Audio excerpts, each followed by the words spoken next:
Live streaming is on. Bueno, estamos en el aire. Iniciamos esta cuarta charla de la serie sobre elementos para una geopolítica decolonial de la Vía Yala, nada más ni nada menos que con el compañero investigador Ramón Gorosfogel. Él es un sociólogo puertorriqueño reconocido internacionalmente. No voy a leer todo el currículo de él porque es muy conocido en medios académicos. Yo creo que para un público que es menos académico, lo que él diga va a suplir con creces la lectura de un currículum de decenas y decenas de páginas. Solamente informar que Ramón es internacionalmente reconocido porque él ha estudiado el fenómeno de la descolonización del conocimiento y el poder. Y además ha investigado también sobre los temas como la migración internacional y la economía política del sistema mundo. Ramón ha sido investigador asociado de la Maison des Sciences de l'Homme en París, la Casa de las Ciencias Humanas de París durante muchos años, y actualmente es investigador de la Universidad de California en Berkeley. El tema sobre el cual va a hablar Ramón es ¿por qué una perspectiva decolonial? ¿No?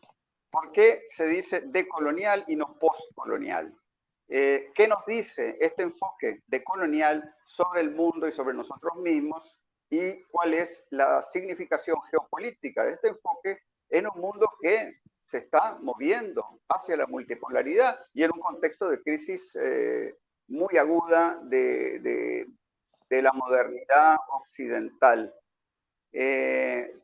Antes de dar la palabra a Ramón, solo quiero decirle que el próximo martes 31 a las 10 de la mañana estaremos escuchando a Karina Ochoa sobre un tema que realmente les va a dar mucho que pensar a todos ustedes. El tema es feminismo decolonial. Sin más dilación, adelante, Ramón. Muy buena, muchas gracias por la invitación. Se oye un ruido ahí en el fondo, no sé si la gente se está mutando o... Ahora desapareció el ruido, muchas gracias. Bueno, el tema de la colonialidad y la decolonialidad es un tema que ha generado debates en América Latina. Y no solamente América Latina, en otras partes del mundo. La premisa de la que partimos en el planteamiento de la decolonialidad es que el mundo que vivimos hoy es un resultado de 300, 400 años de expansión colonial europea y que las estructuras de dominación en que estamos metidos hoy son una continuidad de las relaciones de dominación coloniales que fueron puestas allí luego de varios siglos de administraciones coloniales. El hecho de que en la mayor parte de la periferia del mundo ya no hayan administraciones coloniales no quiere decir que las relaciones de dominación coloniales hayan desaparecido. El mito del siglo XX es haber pensado que las relaciones de dominación coloniales desaparecieron con el fin de las administraciones coloniales. Eso es una de las falacias que vivimos hoy en el siglo XXI. Durante la expansión colonial europea, no fue solamente una expansión económica, fue una expansión civilizatoria. Es decir, una civilización, en aquel momento la Europa de la cristiandad, no del cristianismo, de la cristiandad, que en aquel momento, un primer momento era feudal y tenía una crisis terminal del feudalismo en su territorio. Las élites del sistema feudal buscan una solución a su crisis terminal creando un nuevo sistema histórico en el cual ellos como élite sigan arriba y no se caigan con la caída del feudalismo. Entonces, generan un nuevo sistema mundial a través de la expansión colonial. La expansión colonial europea, en un primer momento hacia la civilización musulmana en el sur de Europa, sobre todo en la península ibérica, hacia el Andaluz, y luego los métodos de conquista que usaron en la conquista del Andaluz se los traen a las Américas y conquistan a Viayala. Estamos hablando de un sistema civilizatorio que se expande, que destruye otras civilizaciones y impone la suya al resto del mundo. No fue solamente que llegaron y esclavizaron a los pueblos que colonizaron, no fue solamente que llegaron y saquearon a los pueblos que colonizaron, no fue solamente que llegaron y saquearon los recursos naturales de los lugares que conquistaron, es que además imponen un proyecto civilizatorio que nace en Europa y que se extiende a otras partes del mundo. Entonces, la llegada de los colonizadores europeos, en un primer momento al Andaluz, luego a las Américas, impusieron allí varias lógicas. La primera, obvia, es una lógica racial. Llegan con un proyecto civilizatorio donde ellos se conciben como superiores y los demás como inferiores. Imponen una lógica patriarcal de la cristiandad. Es decir, el patriarcado de la cristiandad se impone en los proyectos coloniales y lo traen consigo en la expansión colonial. Traen un proyecto epistemológico donde se privilegia el conocimiento producido en Europa sobre el conocimiento producido en otras partes. Traen un proyecto espiritual, porque imponen la cristiandad como espiritualidad hegemónica y destruyen todas las otras, o intentan destruir las otras espiritualidades existentes en los territorios que colonizan. Llegan e imponen también un sistema económico. Ahí nace, a través de la expansión colonial europea, lo que se conoce como el mercado capitalista mundial. Porque ahí, en ese proceso, subordinan a las poblaciones que colonizan y los ponen a trabajar por servidumbre o por esclavitud para producir mercancías para vender por una ganancia en el mercado mundial. Bien, entonces ahí se genera el mercado mundial capitalista. Todo esto está pasando entre 1450 y 1650. Entonces, esta expansión colonial no fue solamente una expansión económica. Si es patriarcal, si es racial, si es económica, si es una expansión de una espiritualidad, en este caso la cristiandad, si tiene todos estos diversos elementos de dominación y opresión, entonces no estamos hablando meramente de un sistema económico, estamos hablando de una civilización con una multiplicidad de jerarquías de dominación. Entonces, donde quiera que se metieron con las administraciones coloniales, fueron e impusieron estas lógicas de dominación. Bien. Y claro, estas lógicas de dominación fueron fundamentales en el proyecto de la dominación, colonial. O sea, el colonialismo fue el vehículo a través del cual se crea el capitalismo mundial, el patriarcado de la cristiandad se globaliza, el racismo a escala mundial, la cristiandad como religión o como espiritualidad dominante hegemónica y como superior sobre otras espiritualidades. Es decir, hay una multiplicidad de jerarquías de dominación de esa civilización que en un primer momento se identificaba como de la cristiandad y más adelante como la modernidad. La modernidad es la secularización de las narrativas de la cristiandad. La modernidad no es otra cosa que la continuidad de esa expansión colonial, ahora secularizada. Y por tanto hay una fuerte continuidad entre cristiandad y modernidad, y el vehículo de expansión de ese proyecto civilizatorio, es decir, la modernidad como proyecto civilizatorio y no como proyecto emancipatorio, el vehículo para eso fue el colonialismo, las administraciones coloniales.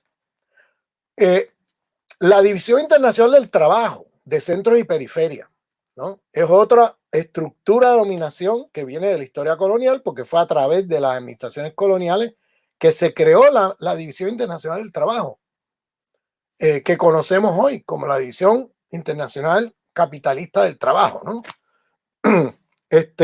Con centros y periferia. Es decir, toda esa estructura de dominación que se impusieron allí a través de administraciones coloniales fue vital para la constitución del mundo moderno, para esta civilización de muerte que tenemos hoy, que se conoce como la modernidad capitalista occidental. La modernidad constitutiva del capitalismo. La modernidad no es la superestructura del capitalismo, es la que organiza el capitalismo de una manera particular. Si el capitalismo es genocida, es porque está organizado no como superestructura o epifenómeno, sino organizado constitutivamente desde adentro con las lógicas racistas de la modernidad occidental. Si el capitalismo es feminicida, es porque está organizado desde adentro con las lógicas civilizatorias de la patriarcales de la cristiandad de la modernidad occidental. Si el capitalismo es ecologicida, es porque está organizado desde adentro con las lógicas destructivas de la vida del dualismo cartesiano de la civilización moderna occidental. Si el capitalismo es comunitaricida, es porque está organizado desde adentro con las lógicas modernas occidentales de esa civilización de la modernidad, que llamamos hoy el individuo atomizado de las sociedades modernas. Si el capitalismo es epistemicida, es porque está organizado desde adentro con lógicas eurocéntricas, racistas epistémicamente, ¿no? Racistas epistémicas de la modernidad occidental. Es decir, el capitalismo realmente existente es el resultado de las lógicas civilizatorias que lo organizan desde adentro, que en este caso es la civilización de muerte conocida como la modernidad occidental. Civilización de muerte no solamente por la cantidad de millones de seres humanos que son exterminados en este sistema y que han sido exterminados y siguen siendo exterminados y siguen siendo asesinados diariamente, sino también civilización de muerte porque está destruyendo la vida a escala planetaria. Bien, eso es un problema serio, un problema muy serio. Está destruyendo la vida a escala planetaria. Y entonces, cuando llega el momento de las luchas anticoloniales y de la creación de estados formalmente independientes en la periferia, no fue que al otro día de la independencia nos descolonizamos de las formas de dominación de la historia colonial.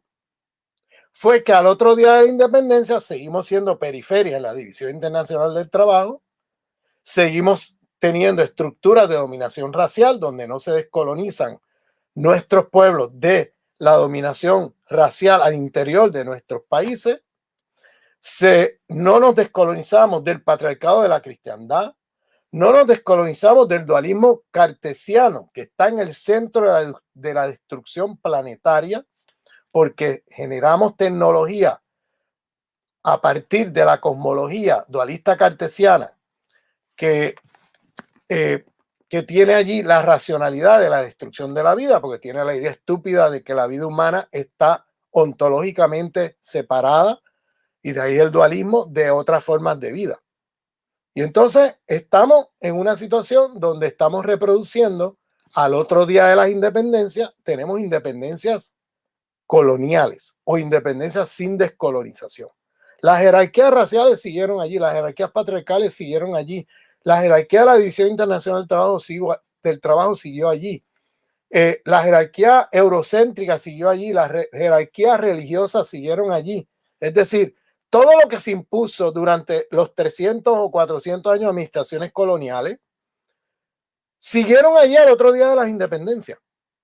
no nos descolonizamos de esas jerarquías de dominación, sino que continuamos borrón y cuenta nueva reproduciéndolas hacia adelante. Entonces, esto marcó de manera muy seria el mundo postcolonial, el mundo de las independencias formales. Y nos movimos a estructuras de lo que Kwame Nkrumah, el famoso panafricanista en África, de Ghana, nombró como el neocolonialismo, o sea, nuevas formas de colonialismo.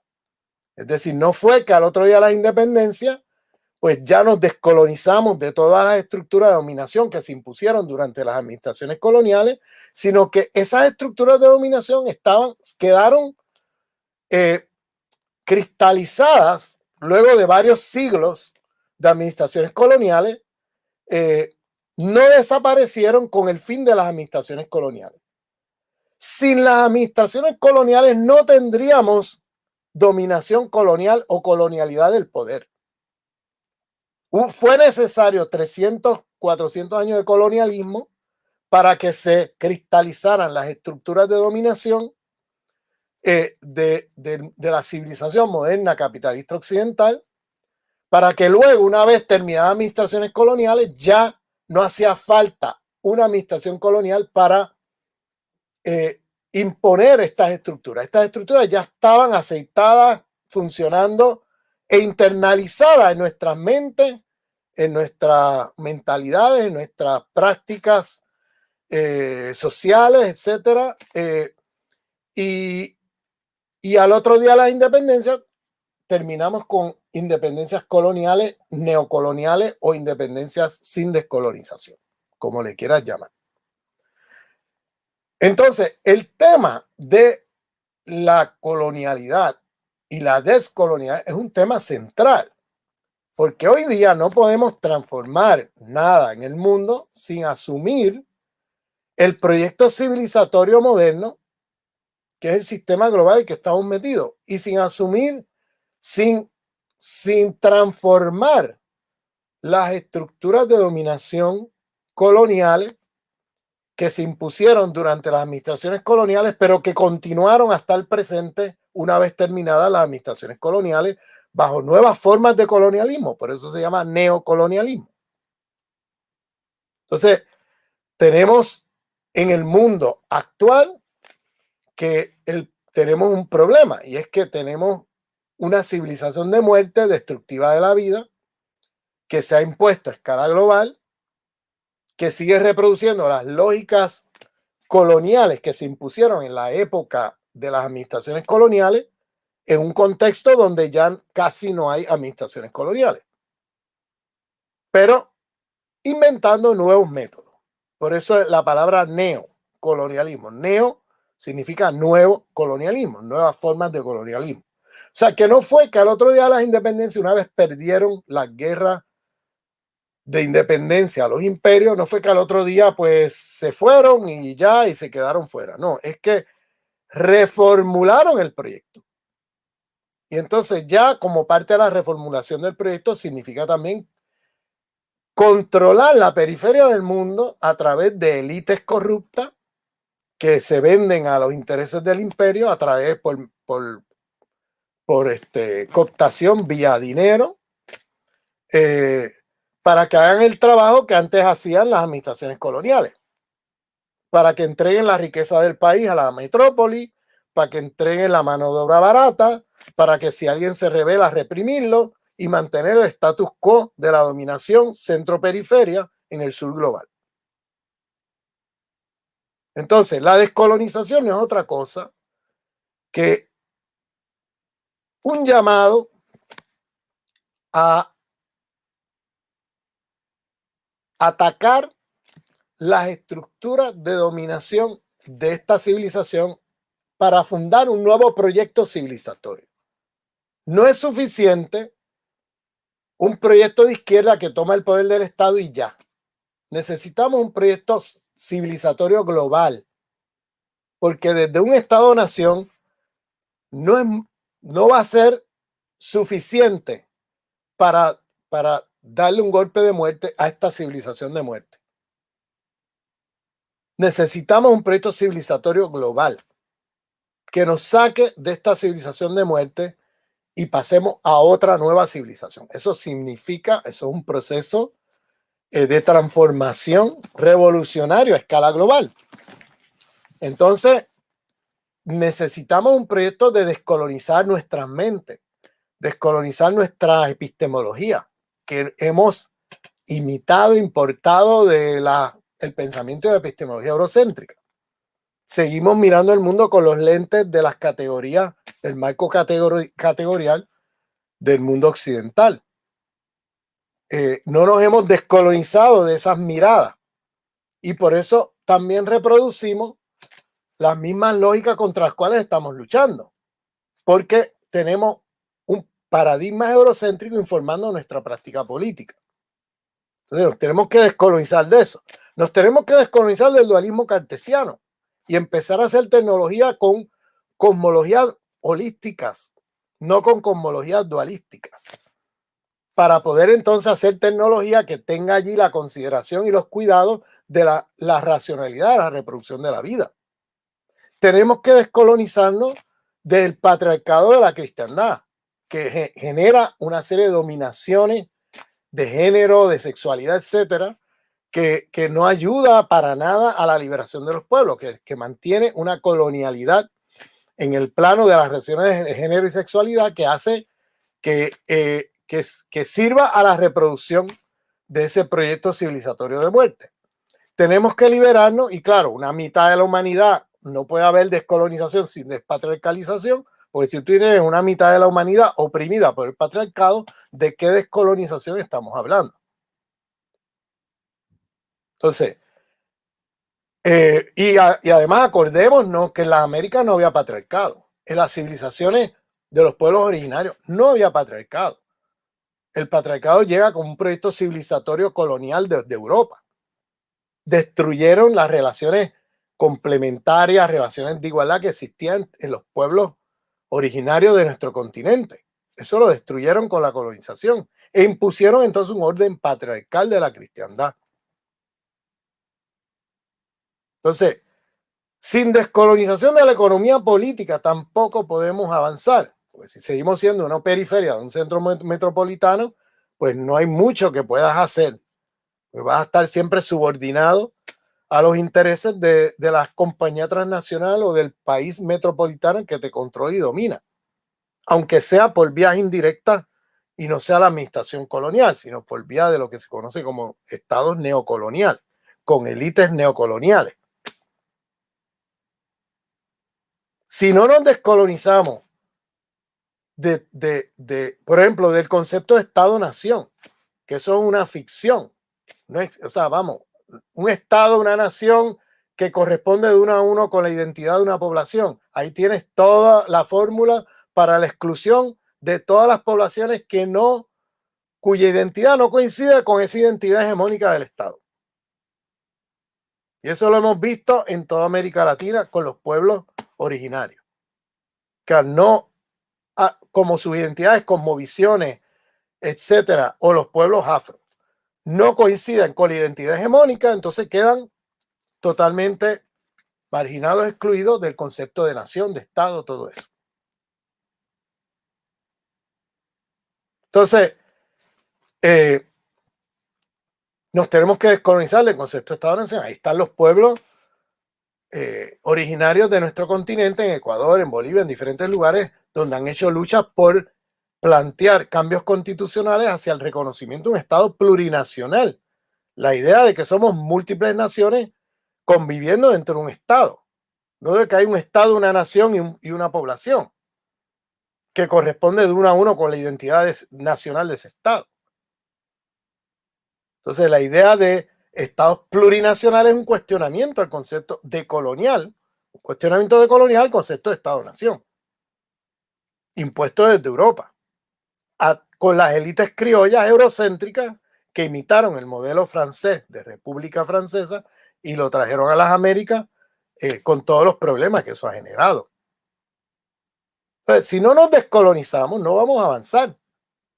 Nos tenemos que descolonizar del dualismo cartesiano, destructivo de la vida. Nos tenemos que descolonizar del racismo, de la dominación racial. Tenemos que descolonizarnos de la División Internacional del Trabajo, donde somos periferia. Nos tenemos que descolonizar de las relaciones de dominación patriarcales. Nos tenemos que descolonizar del sistema impuesto capitalista mundial, del concepto de Estado-nación. O sea, la lista es larga. El trabajo de descolonización es un trabajo arduo, no es un trabajo sencillo. Es una tarea que está pendiente, que el proyecto incompleto e inacabado de la descolonización, pues no prosperó. Entonces se quedó abortado con los proyectos neocoloniales. Y ese proyecto hay que culminarlo. Y para culminarlo, la segunda emancipación, la segunda independencia de nuestros pueblos tiene que tener allí un contenido descolonizador más radical. Que culmine a todo aquello que quedó sin descolonizar en la primera independencia. Y ese es el proyecto que nos toca de cara al siglo XXI.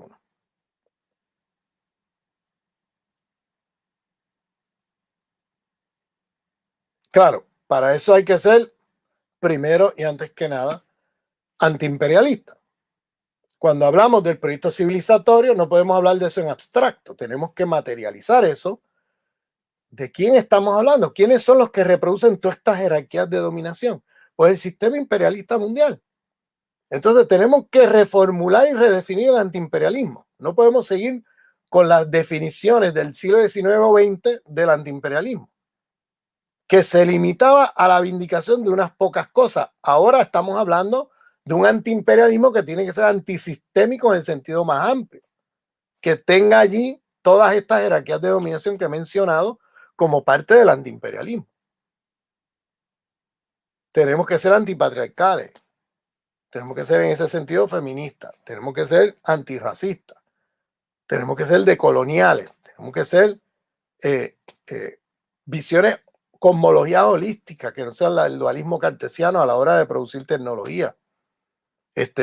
Tenemos que tener, o sea, nos tenemos que descolonizar de toda una gama de cosas y de relaciones de dominación que todavía arrastramos y que todavía al día de hoy siguen con nosotros.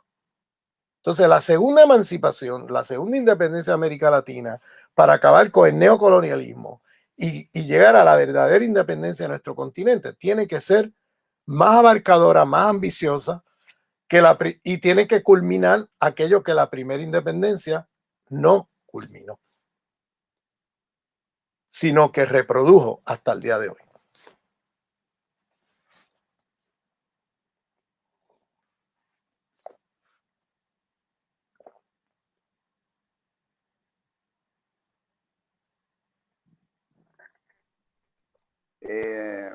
Muchas gracias, Ramón, por esta exposición que acabas de hacer.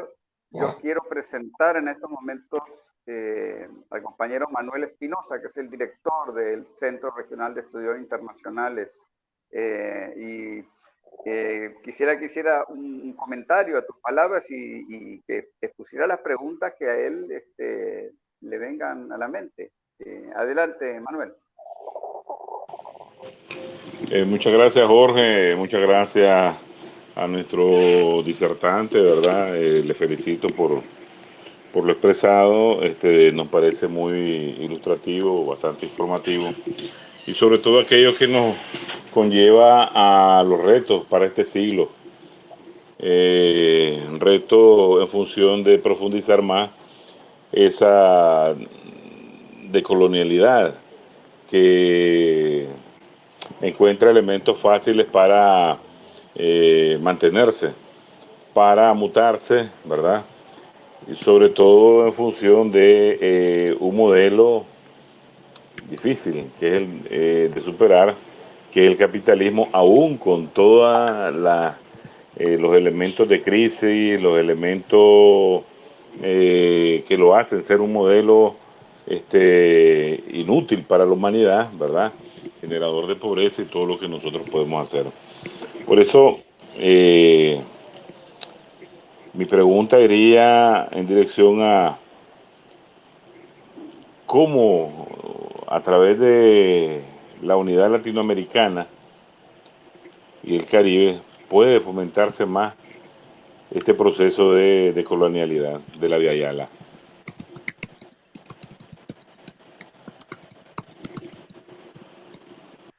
¿Cómo se puede fomentar más la decolonialidad? Me pregunta. Bueno, yo creo que esto tiene que tomarse en serio tanto en los movimientos políticos de liberación nacional como también en el espacio universitario, como también en los espacios de los movimientos populares. Es decir, tenemos que tener, cuadros decoloniales, y para eso hay que hacer formación decolonial, que en las luchas políticas de hoy tengan los instrumentos y las herramientas conceptuales y teóricas para hacer luchas decoloniales. Le doy un ejemplo. Si nosotros, por ejemplo, hacemos una lucha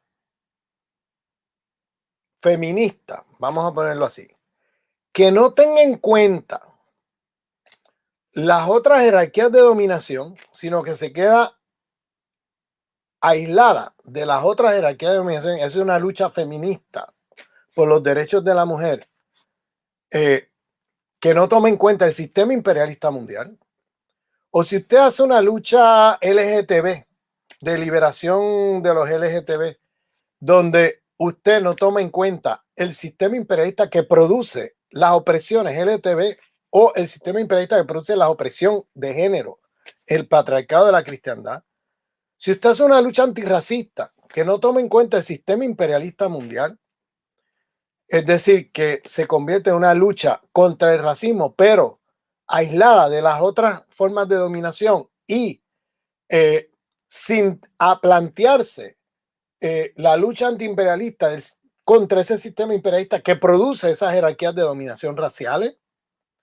Si usted hace una lucha contra, vamos a ponerlo así, el dualismo cartesiano como forma ecologicida de destrucción de la vida, y no se plantea una lucha antiimperialista contra el sistema que produce esa destrucción planetaria.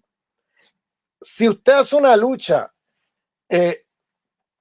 anticapitalista incluso, que no se plantea la lucha antiimperialista, que usted se queda en una lucha abstracta contra el capitalismo, o una lucha contra la civilización moderna occidental, que no se plantee y no asocie esa civilización con el sistema imperialista mundial, entonces usted sabe lo que pasa, que esas luchas van a ser cooptadas por el sistema como luchas identitarias.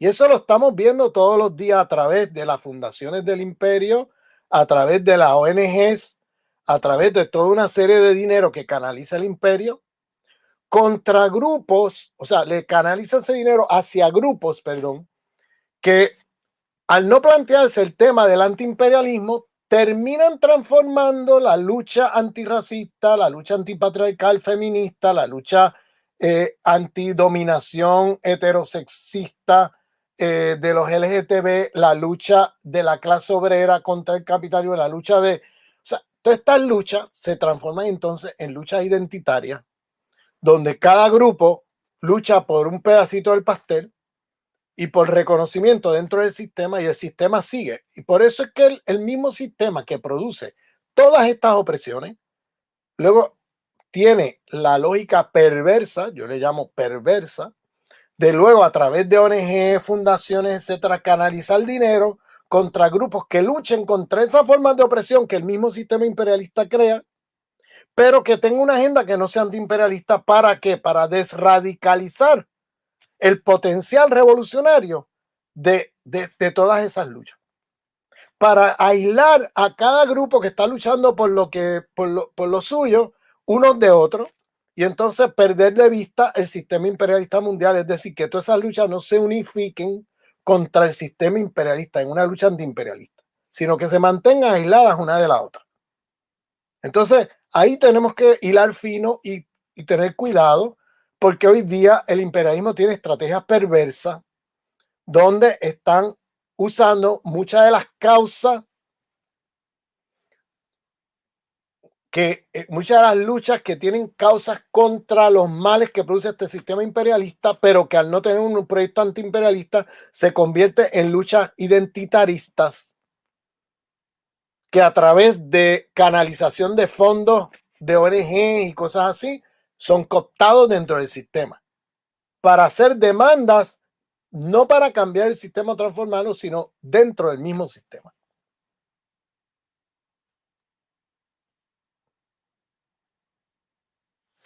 Y ahí tenemos que ir al fino.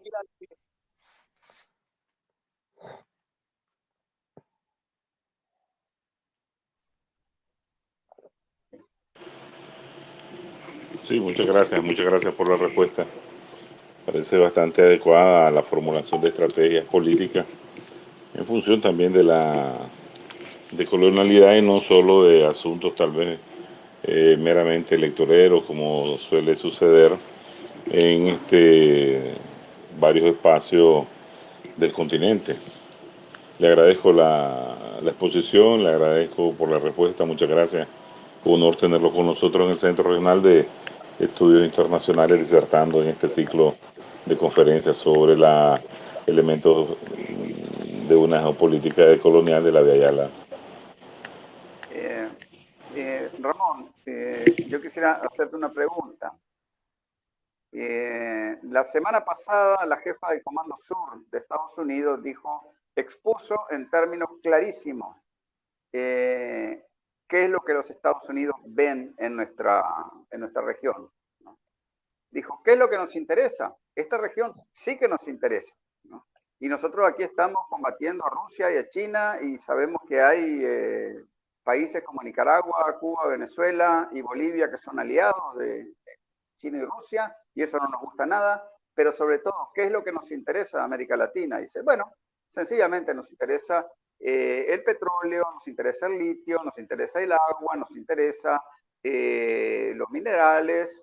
El único recurso que no nombró, pero que fue porque se le olvidó de meterlo en la lista, era la biodiversidad. Pero lo cierto es que puso todo en términos muy, muy pedagógicos. No habló de América para los americanos, no habló de promover la democracia y los derechos humanos, no habló de todas esas racionalizaciones que hace el imperio para justificar sus verdaderos afanes imperialistas, sino que dijo claramente que aquí lo que le interesaba eran los recursos de la región. Ciertamente que hay muchos peligros, yo creo que hemos sido varios los que hemos alertado acerca de eso, de que los Estados Unidos se vayan a interesar más por nuestra región, especialmente en esta coyuntura, buscando cómo controlar directamente los recursos. ¿Cómo ves tú el reto que se plantea entre una apuesta plurinacional y lo que ciertos sectores antiimperialistas, digamos, de matriz más bien conservadora, ¿no? Ven como unas amenazas a las unidades de los Estados-nación? Yo sé que hablaste acerca del mito del Estado-nación, que en realidad es una cosa muy moderna, ¿verdad? Pero sería bueno ver cómo en la práctica podríamos nosotros evitar caer en la trampa secesionista que quiere impulsar el imperio en función de sus propios intereses en esta región. Pues, en primer lugar, hay que entender que estamos hablando de un imperio en decadencia. El imperialismo norteamericano está prácticamente quebrado. El imperialismo norteamericano ha perdido la batalla comercial con China a escala mundial. Es un imperio golpeado, es un tigre herido de muerte. Es decir, el imperialismo no es que va a desaparecer esta noche, pero el imperialismo estadounidense está en decadencia. En los últimos 40 años se ha dedicado a botar dinero en guerras inútiles, mientras las potencias emergentes invertían dinero en nuevas tecnologías. Entonces, el imperio se ha quedado rezagado incluso en las nuevas tecnologías.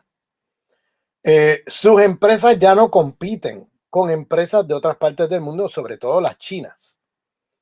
Entonces, acuden al juego sucio. Cuando ya no pueden seguir las reglas, las propias reglas de juego que ellos mismos pusieron en el mercado internacional después de la Segunda Guerra Mundial, con Bretton Woods y otros acuerdos,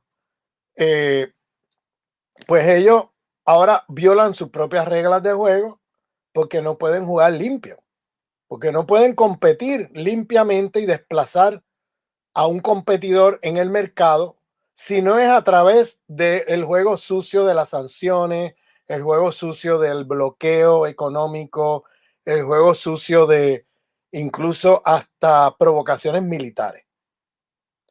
El caso de Ucrania es un caso emblemático.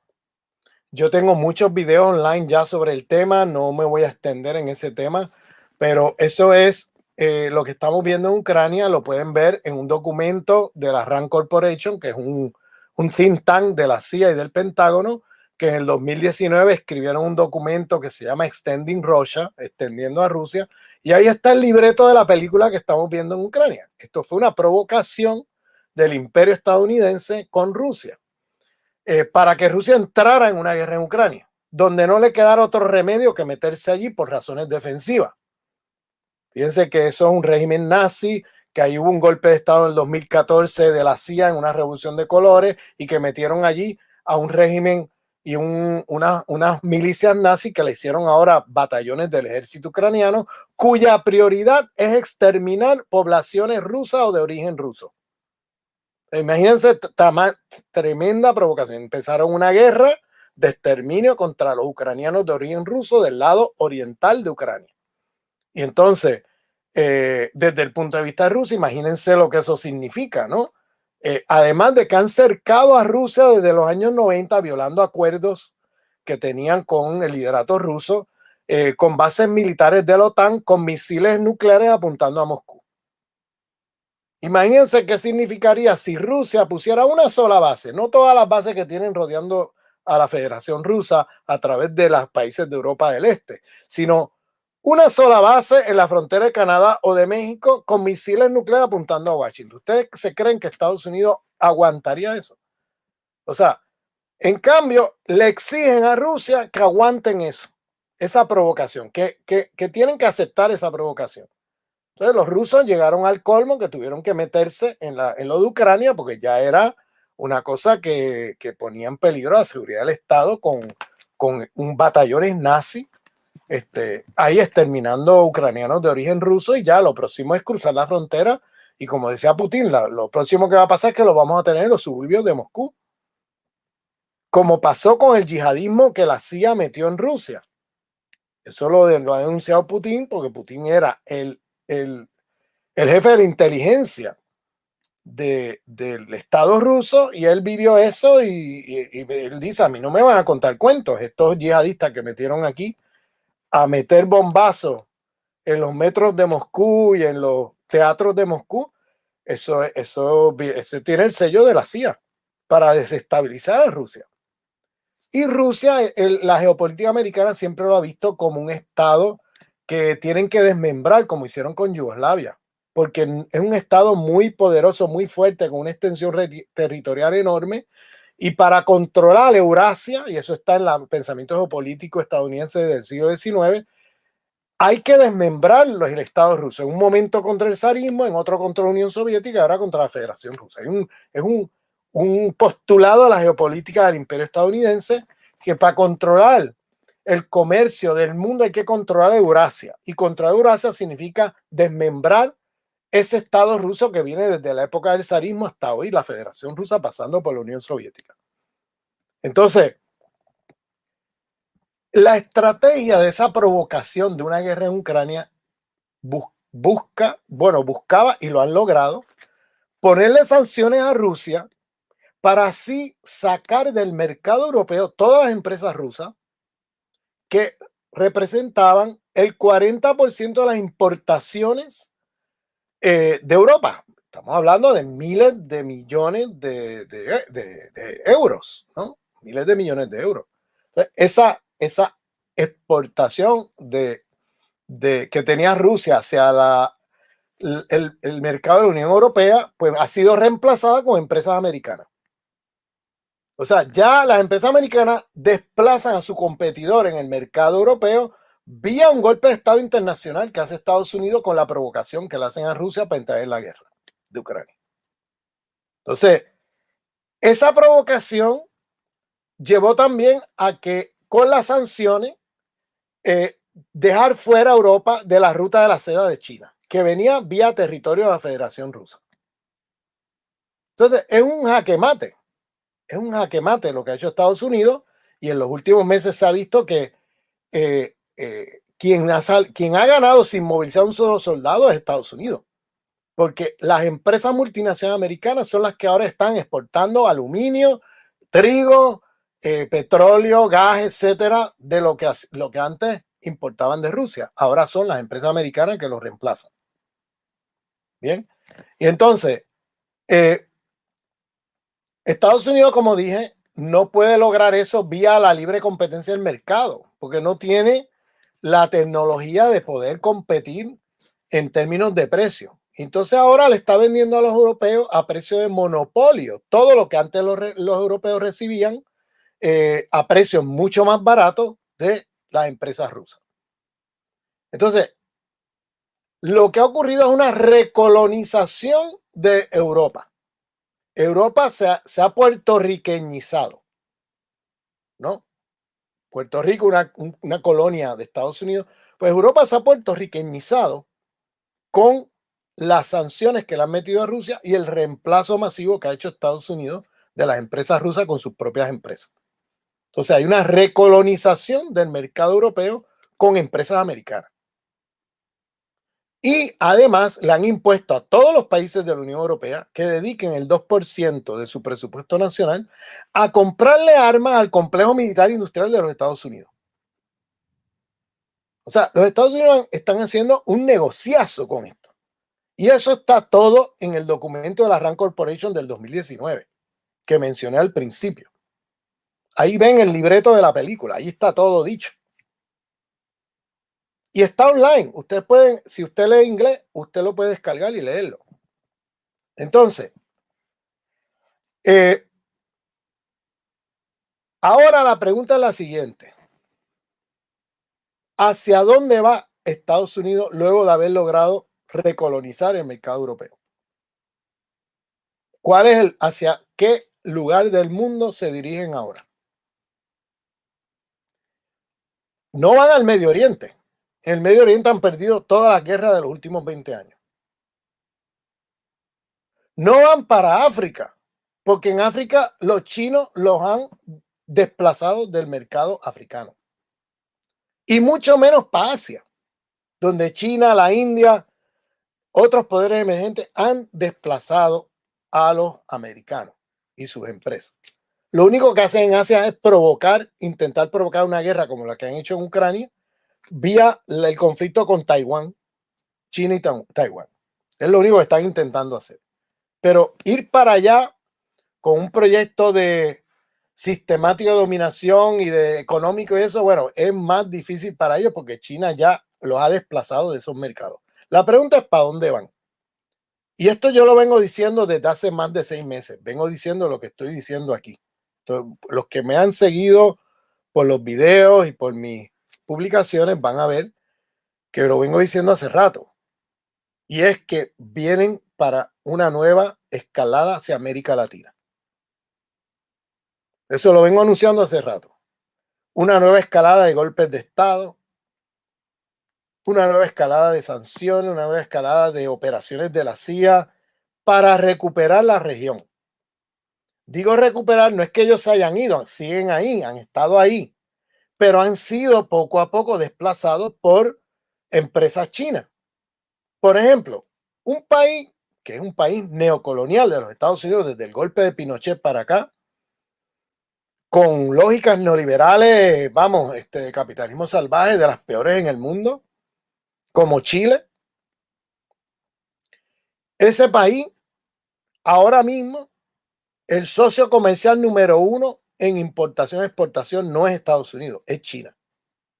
Eso para darle una idea de cuánto las empresas chinas han logrado desplazar a las empresas americanas del mercado latinoamericano. Las empresas chinas también están metidas en muchas de la riqueza de la producción minera de la región. Entonces, los americanos, lo único que les queda para mantener su estatus imperial es América Latina. Si ellos pierden América Latina, pierden su estatus imperial. Entonces, por eso vengo anunciando hace rato que viene una nueva escalada. Y esa nueva escalada llegó. Llegó con el golpe de Estado en Perú. Llegó con el lawfare contra Cristina. Llegó con el intento golpista en Brasil. Y ahora, y esa ofensiva viene con fuerza porque ellos no se pueden dar el lujo de perder América Latina frente a China o Rusia. Por eso la declaración de esta señora.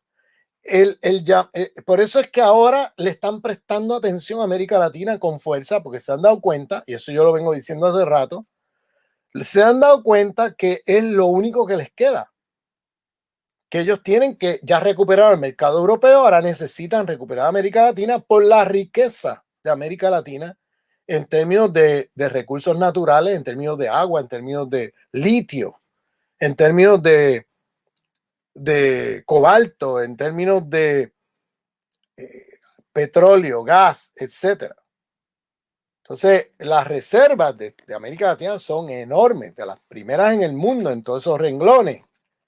Entonces, ellos están en una nueva escalada en América Latina y vienen con fuerza a tratar de todo lo que se llama gobiernos progresistas, todo esto, ellos van a buscar cómo tumbarlos. Porque ellos necesitan ahora de gobiernos que sean sumisos y leales al imperio americano para poder desplazar a las empresas chinas de la región. Y esto no es una buena noticia. Yo cuando estaba la ola de gobiernos progresistas ganando elecciones en el 2022, pues yo lamento enviar un balde de agua fría y decir, cuidado, porque esto puede que no dure mucho. Y efectivamente, ya estamos viendo los resultados, donde viene una nueva escalada, una ofensiva imperialista en la región para evitar que se les vaya de las manos a América Latina. Ellos no pueden permitir eso, porque se juegan para el imperio americano hoy. América Latina es vida o muerte como estatus imperial.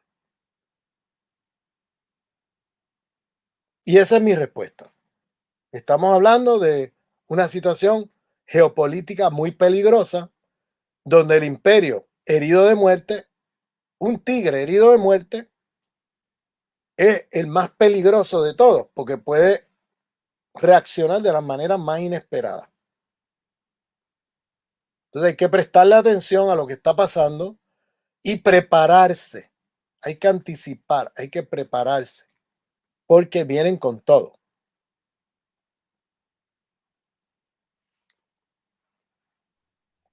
Muchas gracias, Ramón. Yo no sé, Manuel, si tenés otra pregunta. No, en realidad que coincidimos plenamente con Ramón.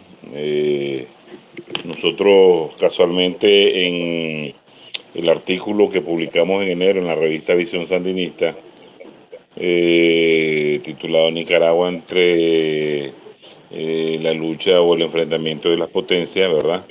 Y el ataque imperial, colocamos un vector principal, un conductor, una construcción de escenario sobre la que la situación actual difícil, global, ¿verdad?, de crisis militar, económica, etcétera, hace que la reacción, la conducta de los norteamericanos sea todavía más impune, más agresiva. Y esto va a venir a trastocar no solo al tejido de alianzas que tengan en la región, sino también a las estructuras internas dentro de nuestro país. Y es una señal de alerta que coincidimos plenamente pues con la exposición que Ramón nos está brindando hoy día. Habría que trabajar mucho en función de la renovación y el reforzamiento de la diplomacia multilateral, pero esto es harto difícil. Una OEA prácticamente al servicio del imperio, una ONU incapaz de representar la gobernanza global a la que está llamada. Y por eso también entiendo pues de que los esfuerzos deben de ser muchos y también coincidimos con la situación de repunte de los norteamericanos en su estrategia de Latinoamérica. Eso lo abordamos en el artículo de diciembre. El avance de la derecha ultraconservadora con enormes elementos y matices fascistas, ¿verdad? Y lo que está sucediendo pues en Argentina, lo que sucedió en Brasil, lo que sucedió ahorita en Perú, y me imagino que pronto le llega a Petro. Aquí nosotros estamos con un ojo cerrado y con otro abierto, ¿verdad? Entonces, yo creo que es de gran beneficio para nosotros como centro reforzar nuestras valoraciones analíticas con este colega extranjero que también están viendo lo mismo que nosotros.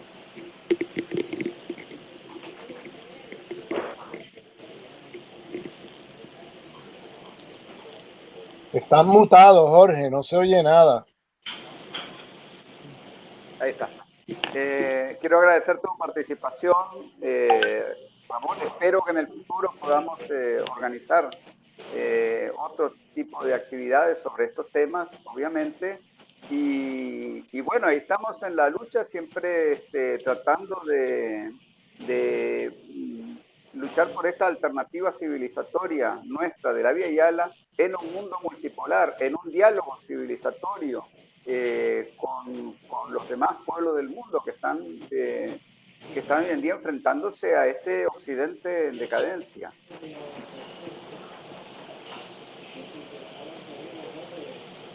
Muchas gracias y cuenten conmigo en lo que les pueda servir. Muchas Muchas gracias por la gracias. invitación. Muchas gracias, Ramón. Hasta la próxima. Hasta la próxima. Un honor tenerte. Gracias.